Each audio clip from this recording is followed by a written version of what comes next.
Hi అండి. Welcome to Monika vlogs. ఈరోజు మనం సింపుల్‌గా ఒకవేళ ఇడ్లీలు మిగిలిపోయాయనుకోండి, ఇలా సింపుల్‌గా కాస్త ఫ్రై చేసేసుకున్నామంటే ఈవినింగ్ స్నాక్ ఐటెమ్ లాగా బావుంటుంది.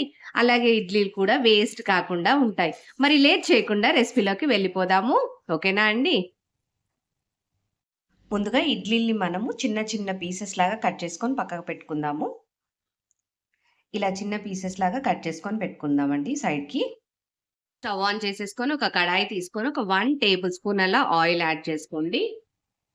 ఆయిల్ కాస్త వేడైందండి. ఇప్పుడు ఇందులోకి నేను ఒక 1 టీ స్పూన్ అలా ఆవాలు యాడ్ చేసుకున్నాను. అలాగే ఒక 1 టీ స్పూన్ జీలకర్ర, అలాగే ఇందులోకి ఒక కరివేపాకు రెబ్బ తీసుకున్నాను. ఇప్పుడు ఇది సిమ్‌లోనే ఉంచేసుకొని మనం కట్ చేసిన ఇడ్లీ ఉన్నాయి కదండీ! ఇడ్లీ పీసెస్ వీటిని స్లోగా యాడ్ చేసుకుందాం. సిమ్‌లోనే పెట్టుకోండి. ఇలా మీడియం ఫ్లేమ్‌లోనే ఒక 1 మినిట్ అలా ఫ్రై చేయండి.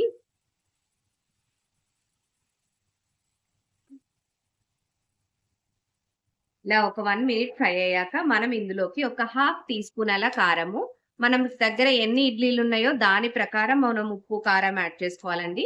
నేనైతే ఇక్కడ ఒక 4 ఇడ్లీలు ఉన్నాయి కాబట్టి నేను ఒక హాఫ్ టీ స్పూన్ అలా కారం యాడ్ చేస్తున్నాను. అలాగే కొంచెం సాల్ట్ హాఫ్ కన్నా కాస్త ఒక పావు టీ స్పూన్ సాల్ట్ మీరైతే మీ రుచికి సరిపడా యాడ్ చేసుకోండి. అలాగే ఇందులోకి కొంచెం ఒక పించ్ అలా చిటికెడు గరం మసాలా యాడ్ చేస్తున్నాను.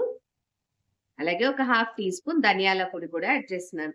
ఇలా అన్నీ యాడ్ చేసేసి మంచిగా ఒకసారి ఇలా టాస్ చేసేసుకోండి. సింపుల్ అంటే సింపుల్ అండి. ఈవినింగ్ వచ్చేలోపు అటు ఇడ్లీలు ఫినిష్ అయిపోయినట్టుంటది. వేస్ట్ కాకుండా మనకి ఇలా ఒక స్నాక్ ఐటెమ్ కూడా రెడీ అయినట్టుంటుంది. సింపుల్‌గా చేసేయొచ్చు. అంతే అండి. ఒక 2 నిమిషాలు అలా ఫ్రై చేశాక లాస్ట్‌లో కాస్త కొత్తిమీర వేసేసుకొని ఒకసారి కలిపేసి స్టవ్ ఆఫ్ చేసేసుకొని వేడి వేడిగా తినేసేయండి. ఇలా అయితే మీరు డైరెక్ట్‌గా కూడా తినొచ్చు. ఏ చట్నీ కూడా అవసరం ఉండదండి. ఓకేనా? మరి నా రెసిపీ మీకు నచ్చితే మాత్రం తప్పకుండా ఛానెల్‌ని లైక్ చేయండి, షేర్ చేయండి, సబ్స్క్రైబ్ కూడా చేసుకోండి. Thank you for watching. మళ్ళీ నెక్స్ట్ వీడియోలో కలుద్దాం.